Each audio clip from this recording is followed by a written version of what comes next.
This is a podcast about our lived experience, which unfortunately includes infant death and subsequent mental health struggles. Please take good care of yourself and only listen if this content feels safe for you right now. We'll still be here when you're ready. Hi, I'm Judith. And I'm Alina. We both lost babies to SIDS in winter 2021. In the throes of grief, I reached out to a stranger on the internet and our friendship was born. In the years since, we've been working hard to survive, rebuild, and navigate the continual challenges that have come our way, including divorce, Job loss, dating while bereaved, moving multiple times, health scares, pregnancy and parenting a living child, starting new jobs, and so much more.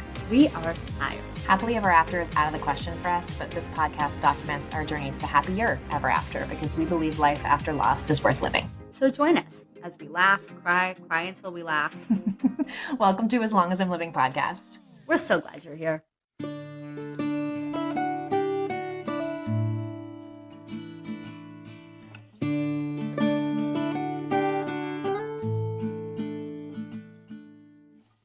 Okay, Judith, today's episode is sponsored by Baby Leo's moms. This is Leo Pearl's special episode of As Long As I'm Living podcast. Leo was named after her mommy's father, Leon. I love that, by the way. I love a gender bend honor name.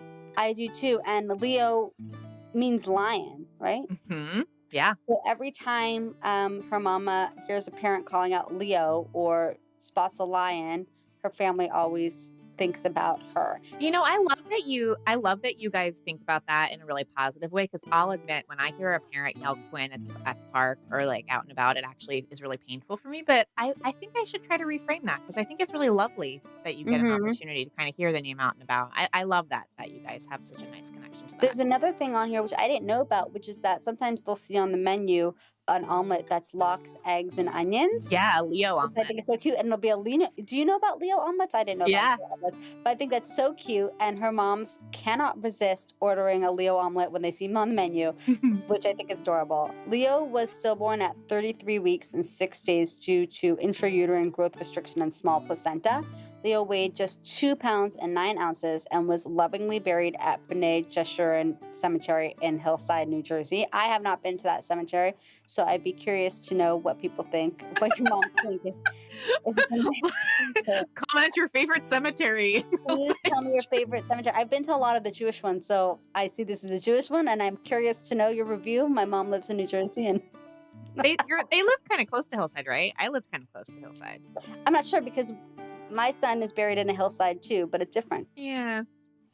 Okay, so Leo's Hebrew name, Batya Re'eh, means daughter and friend of God. So Batya means daughter. Re'eh, I don't know if it's, I think it's Raya or Raya. The word Raya means friend. That's sweet. Raya means friend of God, I guess. So I just don't know if it's Raya or Raya or Raya. Anyway, it's a beautiful reminder of the love that surrounds her. And Leo has a living little sister, Eloise. Also love the name Eloise. Fantastic name. And a teenage cat brother named Jack. Hi, Jack. All who keep her memory alive. Aw. So her moms, one is, you can find her at Liz Glazer. She's a comedian on Instagram. We follow her. She's hilarious. She sometimes talks about baby loss, also talks about tons of other stuff. Great follow. And Leo's other mama at Rabbi KRP. I think probably a lot of you already follow her because she is on the board of I Was Supposed to Have a Baby. So she is very active in the baby loss community. So Liz Glazer, Rabbi KRP, we are so happy to have you sponsoring this episode of the podcast in loving memory of baby Leo. She was born November 10th, 2021. So happy slightly belated birthday to baby Leo Pearl. They've shared that her presence is felt in every laugh, every shared story, and every moment that reminds them of her love. Thank you so much. Happy birthday, sweet Leo. Happy birthday, Leo. Hey, it's Karen, Leo's mom. Thanks for listening to this and seeing if there's anything I forgot to say. Leo was stillborn at 33 weeks and 6 days on November 10th, 2021.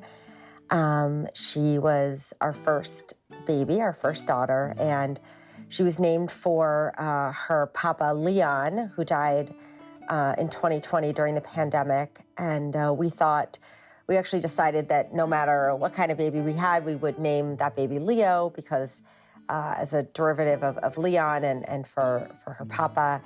And when we found out that Leo was going to be a girl, we thought, like, what a cool name, sort of in the realm of traditionally boys' names for girls or things like that, whatever, that she would be named Leo. And I wondered if it would be really annoying for her to have lots of people maybe assume she was a boy before they met her. And one of the hard things, but beautiful things, is that there are lots of kids named Leo. And so I get to hear that name a lot. And also, as astrological trends have become like more popular, there are lots of things that say Leo. And so I get to have a lot of things in my life that say her name, that people maybe don't think say her name, but they say her name. Some things that remind me of her are lions, and also because November is the month that she came into the world.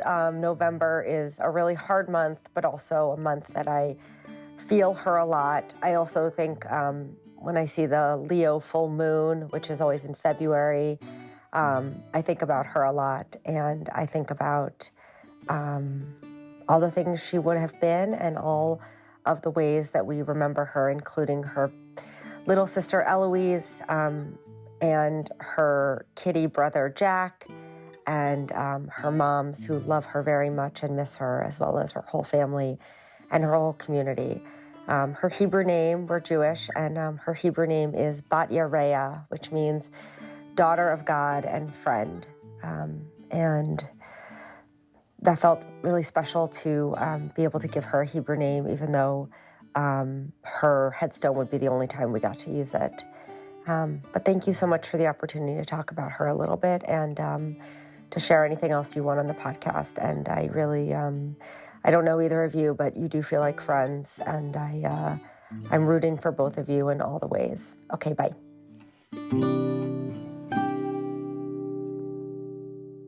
Dr. Denise, can you tell us where people can find you? Give us some information. Where can people find you? If people want to work with you, how do you serve the grief community? Speak a little bit about yourself, your experience. Not everyone listens from your first episode. So give us a background on you and then tell people where they can find you. So I'm in private practice in California. So anybody in the state of California can come to me for therapy if they want. I lead grief groups on Zoom. But the grief groups, they're all over the country, right? Yeah, even outside the country as well. Okay. And so you can find me at griefwithdrenise at gmail.com, or my Instagram is griefwithdrenise. And I am sorry you have a need to contact me, but please feel welcome to do so. I'd love to help. And are you going to start a new group? Yeah. Are you currently recruiting for a grief group right now? Yes, I am. Okay, great. We'll put that in the description of the episode also. Okay, perfect. So if you are looking for a grief group, Dr. Mandel does closed groups, meaning the people are the same people every week or whenever you meet for a sustained period of time. So you really get to know each other and work together for a long time. Very powerful, very intimate. And if you listen to the podcast interview on grief groups, you'll hear quotes from people in the groups and how powerful and helpful they are. I will link that in the description. Okay, great. I wanted to make sure people knew where to find you. Thank you. Appreciate that.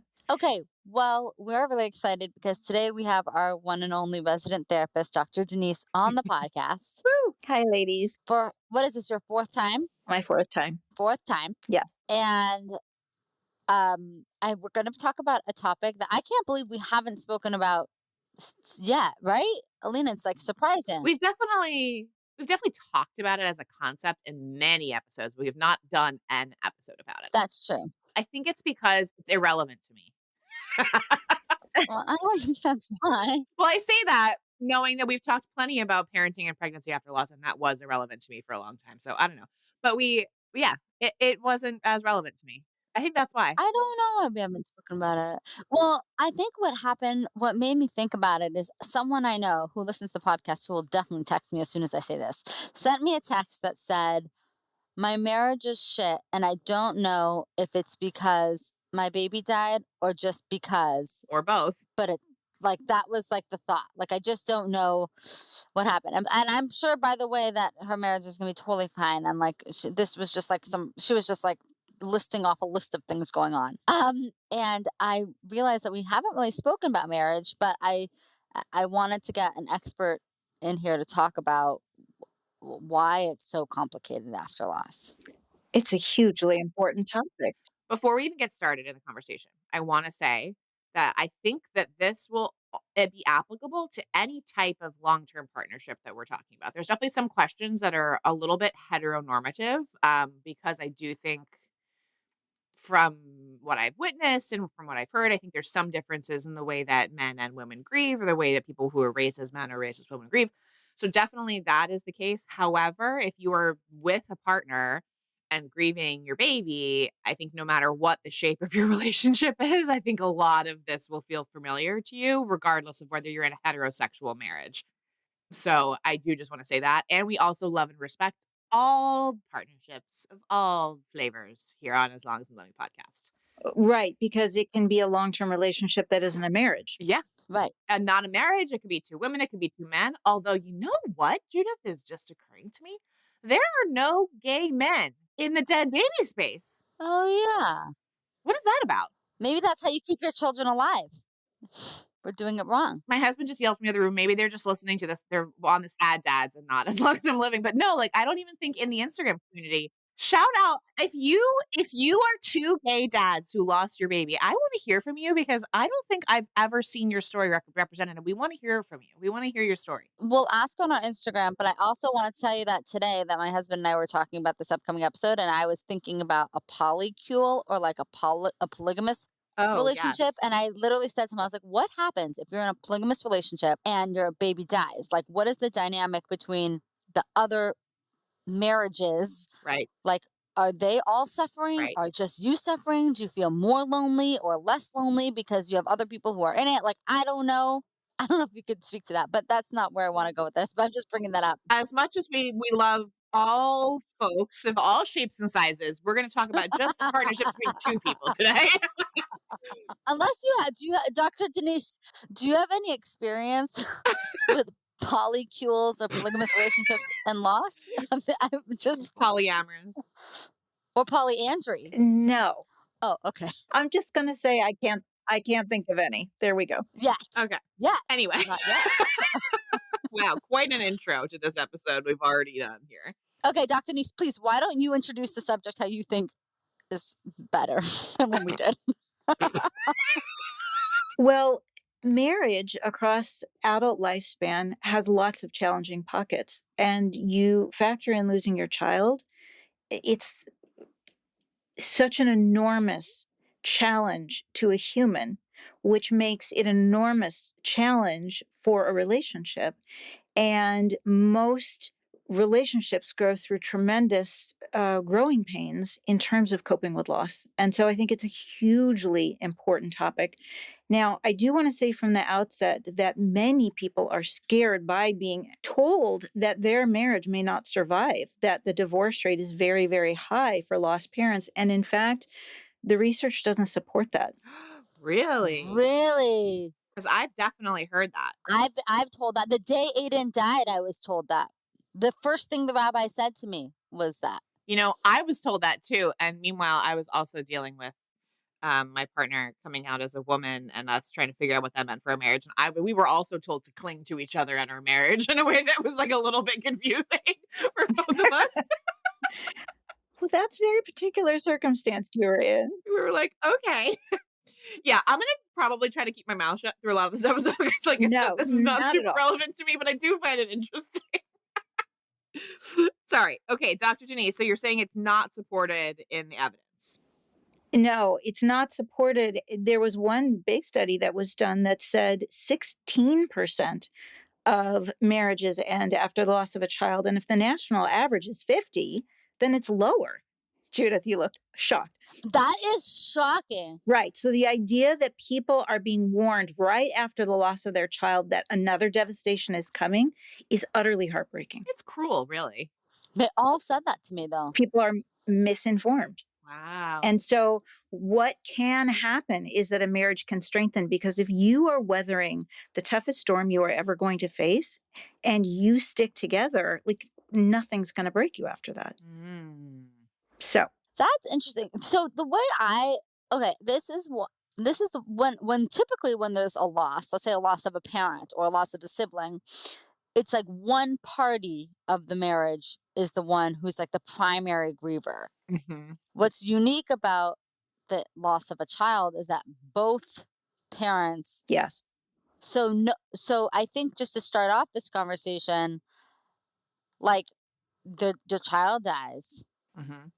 And then the first thing that I think comes up is like, let's talk about like the arrangements of the loss. Because like, I don't think when you're dating a partner, you ask, like, how do you plan on burying? What's your preferences? If our child happens to die, like, how do you feel about cremation versus burial? Like, And also like in other losses, like let's say you lost your parent, like you wouldn't have to consult your partner. Maybe you'd have to navigate that with the spouse, or the adult would have a preference. And my mom's told me where she wants to be married or whatever it is. In this case, it's like, what are the minute you lose your child, you have to make decisions as a couple. So like, how do you find people find that difficult to navigate? Like, does that even come up in your conversations with couples? Well, usually by the time people get to me, since burials happen, right in the beginning, usually they're through that, but there can definitely be a lot of feelings about it. I would say that the blueprint generally is what was the health of the relationship before the loss. So how you deal with each other is going to work off that blueprint, even though changes will happen. So that's where we start. Do people listen to each other? Do they communicate well? Do they take into account each other's needs? Now, when it comes to the decisions that have to happen right after the death, there's generally a lot of time pressure. And so this is not right. So someone's got to, if they have different opinions, somebody's got to give somewhere. So usually people navigate it, but there can be lingering feelings about what's happened. But I just think the magnitude of the loss is so great that I have seldom seen that people are really attached to what happened in those first days, because they have such bigger fish to fry in terms of the loss in general. yeah. But it could be in, the list of things that they're processing if it didn't happen the way that it would have been very important to them. Mm-hmm. I hugely agree. And I can say that like I think those first couple days, you're actually so bonded by this experience Right. because it's so intense. And like really it's so intense and you're the only people going through it. And I agree with you that it doesn't even really matter. Like there's so much information being thrown at you. Like the decisions, sometimes even like other people are making them. Yeah. Right. Right. In my experience, like when we picked a funeral home, my mother-in-law, at the time, my mother-in-law, now my mother outlaw, so lovingly put together this list of funeral homes with pros and cons of each, the distance, the cost. And I was just like, the first one looks good. Right. All right, let's go with the first one.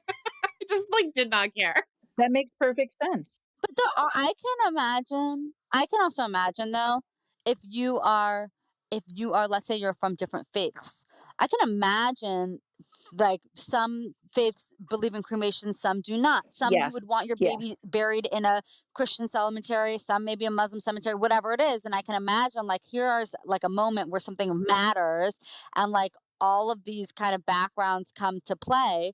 And you think you're going to have all this time to figure out how to raise the child with two different faiths, and then the child dies, and Yeah. now you're left with, we have to make some decisions right now that are like permanent and existentially important. That's a very good point. Yes. So, okay, let's kind of go through the timeline. So you're saying in general, like that's not really where you see the most amount of challenge. So you make it through those first few days.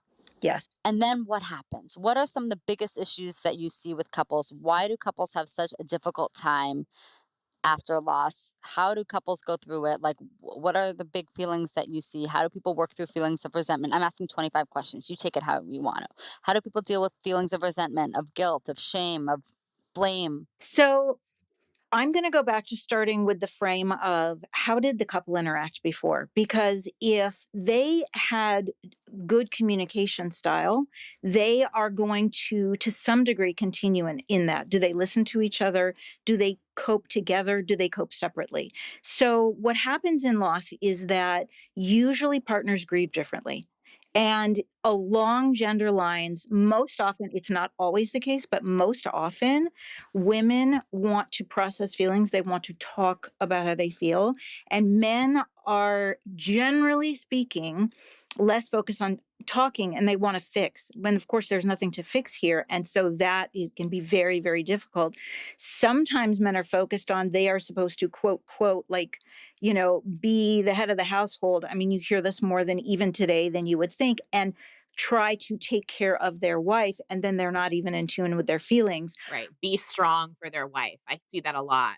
Being the rock for the family. Right. Exactly. But the trouble comes in pretty quickly in terms of having competing needs, because if a woman has a desire to talk about everything she's feeling and what's going on with her, and the husband is overwhelmed, totally flooded with feelings and wants to fix, but there's nothing to fix, and he's going to not be in the best shape to receive all of that. And then the person needs, I'll just say a person, I won't say the wife, but the person who needs to communicate more can then feel really isolated and abandoned and shut down and unheard and very alone. So this is where a support system is really, really important, and knowing your partner is really important, and the fundamental communication. Because if people are saying to each other, I need to talk, are you able to receive what I need to share right now? Is this a good time? Will you tell me when you're going to get flooded, and I will do my best to try to stop? That's very different than if one partner just starts talking and there's a flood that comes out, which is still also going to happen because we're not such neat and tidy creatures. But it works much better if you check in with each other and you communicate about the communication style. The other thing is, because most often people grieve differently, you want to look at your resources. Who's in therapy? Is anybody in therapy? Who needs to be in therapy? Couples therapy is really fundamentally helpful for a long time, but certainly in the beginning, to navigate these things. And also sometimes people really need to be in their own therapy to have a safe space to talk about what they can't talk about. And when partners then discuss, I can show up for this, I can't show up for this, then you want to look at, well, who can? Is there a best friend? Are there other family members? Does somebody want to join a group? Is there a religious leader that they can speak with? Who is in their network who can help them do whatever it is they need to do in their grief? Mm-hmm. I know, Judith, you have often felt like, um, because you and your husband were grieving so differently, you found grieving partners elsewhere. And he was able to still be your husband and take care of you in certain ways, but like the grief, like he was not your grief partner in the early days in the same way that I was. No, we definitely grieved differently. And I'll actually add something else, which is that I actually think sometimes what I see is that the mother grieves immediately and the father, it's like delayed almost. It's like they don't, it's like they're not grieving yet. Like it's kind of hard to explain, but I definitely feel like their grieving process started 18 months after mine. So it was like I was alone in the grieving because they weren't there yet. So I don't really know what the psychological perspective of that is, but I do think I've heard it many times where it's like they're waiting for one partner to stabilize before the other one falls apart. Like, is that what you see, Dr. Denise? Because that's what I've seen. Yeah, sometimes that happens. So it was like there was no one to grieve with. Not that he wasn't, but it was so different. And it was so different. And I think a lot of other thing that's happening is like there's so much going on trying to, it's like one relationship and 25 relationships that are being redefined, like everything is up in the air. Right. That's true. And so I think sometimes like I didn't know, I couldn't grieve with my sister, and she was someone that I was so close to and normally talking to. So I think that feeling kind of extended beyond just marriage. But I agree that when you grieve differently, like it's helpful to find another partner, or I know we went to you immediately. Actually, what I remember about our first meeting, Dr. Denise, is that was the conversation where I said, I want to get pregnant right away. I want to start having a baby like immediately. And that was something that my husband agreed to at the time. But since I think that we were on different pages, even though I think it's complicated. You have two people who are grieving two different ways, two different losses. A mother is biologically wired to a child in a way that maybe a father maybe isn't, maybe is, I don't know. So when you're talking about infant loss, it feels different than you're talking about like child loss who's older. Yes. And I think I can imagine for stillbirth, it's even a different experience because there the father never felt the kicks necessarily, didn't know what it was like to carry the baby, didn't know the baby in the way so I want to kind of introduce this other thing that's like, it's one thing to grieve differently. Then there's this like parent, child, infant, baby relationship that also feels different. I agree. And I think that this could even extend to couples where they're both female and one was the gestational parent and one was the non-gestational parent. So that gestational parent, like I know my daughter, the one I'm pregnant with now, like better than my husband does. Of course I do. She's inside my body. And that I don't think that means he loves her any less, but I do think that would mean it would be a very different grieving experience if she died, you know? I think you're right. So yeah, Dr. Denise, can you speak to that, like what you've seen in terms of stillbirth or infant loss or adult child? Like, how does that change the marriage grieving dynamic? Well, a quick comment about an older loss, like if you lose an adult child, you're generally not thinking about, am I growing my family? So how you go forward is really different. So true. One of the biggest questions that happens is, if we planned on having a family of 3 and we only had 1, do we then have 4 children because we always count the one we lost? Or do we stick with 3, but then we're only parenting 2 children? So that's just an example of there are so many questions that come in terms of, other sidebar issues like, well, people will say it's a replacement child. It's not a replacement child. I mean, there's a whole, I could do a whole, Yeah. podcast interview about that on the sidebar. So anyway, just what's happening in your family is very consequential. And yes, I do think you make a really good point about, was the child alive at birth? Was there bonding? Because now we're talking about lived relationship with this tiny being as opposed to, the non-gestational parent can put their hand on the belly and sing to the child and feel love and feel bonded, but it isn't the lived experience of the person who's carrying the baby for 9 months. So I think it's an excellent point. I do want to introduce a thought which I think is relevant for the entire conversation and has to do with how couples relate to each other, and that is ascribed meaning. And what I mean by that is that sometimes grieving couples get really stuck on, if you do X, it means this, and if you don't do X, it means this other thing. Like, for example, if one partner is in terrible agony but doesn't cry, you will sometimes see, well, we're not in it together if you're not crying. And it's almost like a judgment, or it's an ascribed like conclusion about what is happening for your partner. And I think it's very important to be cautious around making assumptions or deciding what something means without actually communicating. And this is where words between partners are so important, asking questions and really listening to the answer. So, okay, let's kind of take a step further, which is, let's say you and your partner have come to the conclusion that you stand on different pages when it comes to loss. I'll give you an example. Like, I believe wholeheartedly that my child lives in another dimension. Like, he exists. Okay, like he exists to some degree. My partner thinks when you die, you die. So now we have a situation where one person thinks this baby is quasi alive and the other thinks the baby is 100% non-existent. So it's like, it's not just like an assumption of if you're not crying, you're not grieving. It's like this, like, I think sometimes you are at odds. One partner is saying, oh, Aiden sent us these scooters. And the other partner is saying, wow, someone left these scooters on the side of the road. Yes. Oh my God, Alina, that's exactly what happened. And I want everyone to know that my husband has since come around and does believe in signs. He won't say it, but he will be like, that is weird. Okay, but that's aside the point. Point is, you made the point.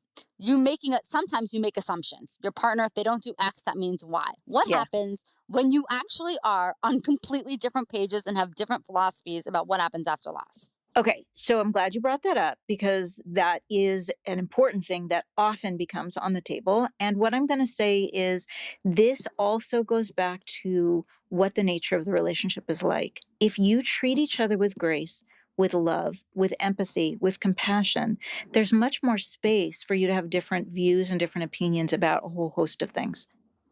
So if somebody is very closed and think there's only one right way and your partner doesn't believe the same way, you guys are in a heap of trouble, right? I mean, I can imagine that scooter example. If your husband, Judith, turned to you and said, you dumb idiot. That's not like if he had contempt for the Right. idea that the scooters were sent by Aiden, Right. that would be a really different situation than what it is, which is I love that you think that about him. And I hope that they were sent by Aiden, even if he doesn't believe it, right? Like, so one is very respectful and loving, and the other is disrespectful and judgy and would not feel good and probably not be a healthy partnership, right? Exactly. And so it comes down to holding space for your differences and for each other. And what happens when the two ideas, though, are at like complete odds? Meaning, I can live in a world where I believe in science and my husband does not believe in science.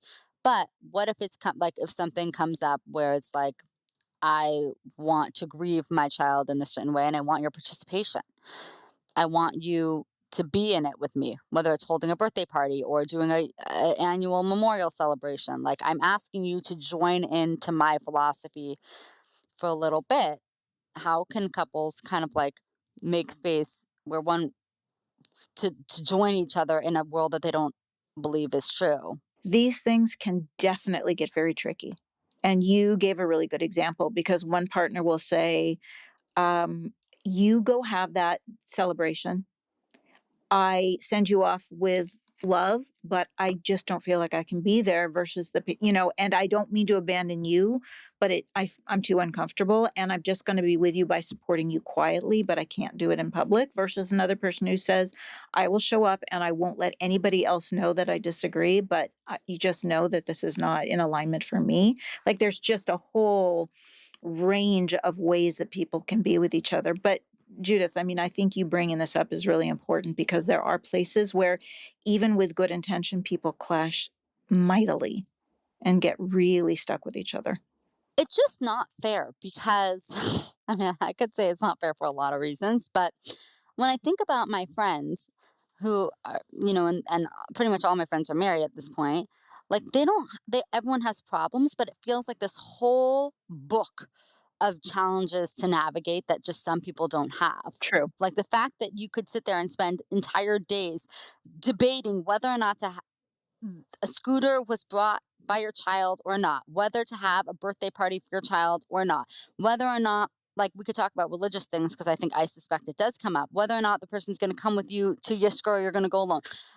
Like these are real fundamental issues about important things. It's like as important as where you're going to send your kid to school, like it's like these are important issues.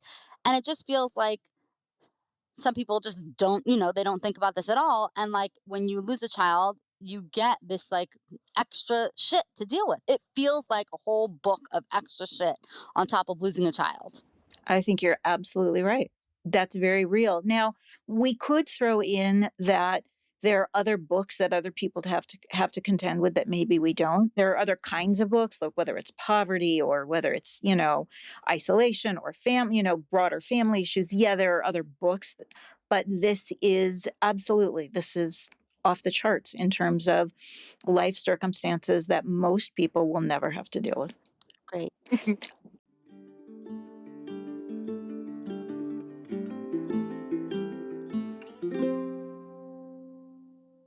All right, that is part 1 of our interview, Till Death Do Us Part, with Dr. Denise Mandel. Tune in next week for part 2. To all of our wonderful new friends, we want to hear from you. Email us at aslongasimlivingpodcast@gmail.com and follow us on Instagram at aslongasimlivingpodcast. We'll get back to you as soon as our grieving brains allow.